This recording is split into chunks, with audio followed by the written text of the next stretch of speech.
Stand by. Thank you for that. In the meantime, we're going to bring in retired Navy Captain Armen Kurdian and ocean engineering professor Dr. James Miller. Gentlemen, thank you both for being here. When we initially scheduled this, we didn't know what the answer would be. We didn't know what that update would be. You know, sadly, it is what so many people had feared. Armen, I spoke with you yesterday. So many people were trying to hold out hope. What was your biggest takeaway from what we heard today from the Coast Guard? Well, obviously, it's a very sad story.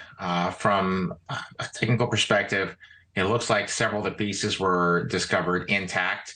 So I'm sure what they're doing right now is they're taking as many photographs as possible. They're surveying the wreckage, trying to isolate the position of every piece of the wreckage before they attempt to disturb it or bring it up. Of course, wanting to be very respectful of any potential human remains.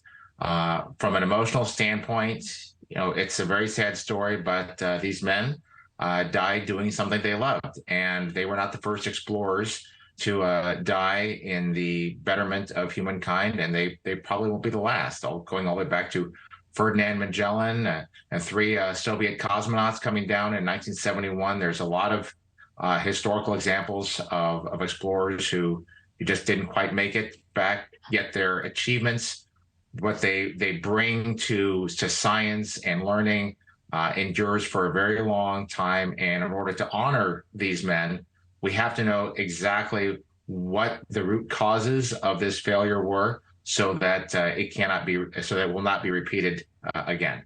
Absolutely. And Armen, you're absolutely right. You know, there are historically so many catastrophes that have happened, but we do learn from them and we are able to advance.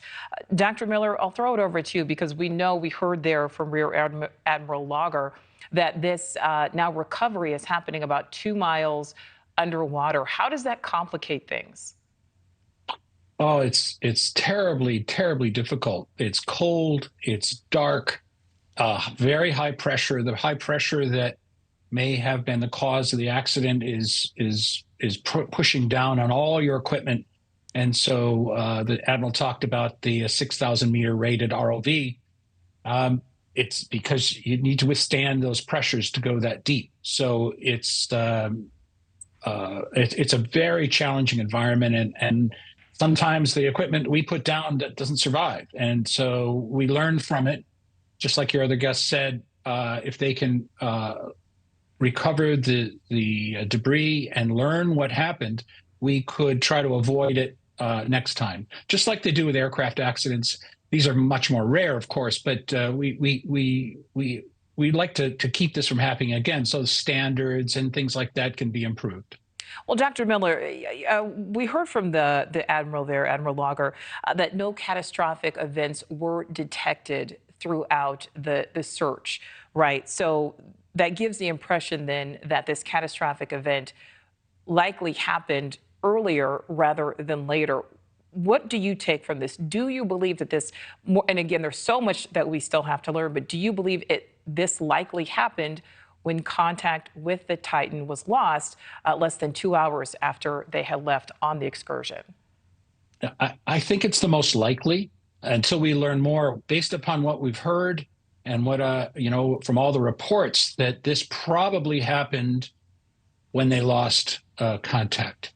And it happened in a fraction of a second. It's extremely fast. When one of these pressure vessels collapses at that high pressure, it is instantaneous. So,